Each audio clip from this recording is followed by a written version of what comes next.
All right, so this is a Vizio Remote from, I think, about 2004. Check it out. Look at that. It's got its own keyboard in it.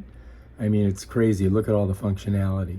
The new remotes don't have anywhere near this kind of, confusing stuff on it.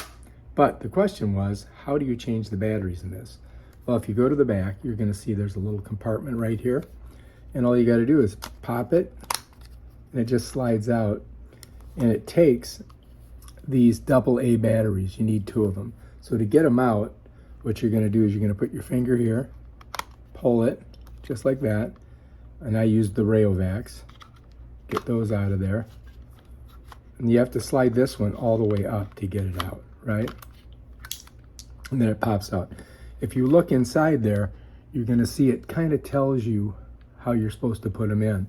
So let me grab the other new batteries. Okay, I got the exact same batteries. All right, if you look, you're going to see there's a little spring right there. That's where the negative side goes. So on a battery, you've got 2 sides. When you got the nipple, that's positive. The flat side's the negative. So you got to slide it. You got to start on this side of it, drop it in, and then push it down, because you see how it sticks in there. And then this one, you're just going to put a negative side here against that nipple on the positive side, and you got to push it in, and then bam, Bob's your uncle, you're in there.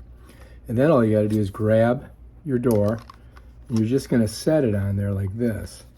You see how it sets? And then just push. Whoops. Shit. Let me show you again. All right, so this comes off easier than almost any other remote, believe me. It's so easy to do. You just kind of set it there, and then you just push it up. Bam, done. Bob's your uncle. This baby's ready to go. You can use it now. All right, if you like this video, subscribe to my channel and check out my other awesome videos where I show you stuff like this. Peace out.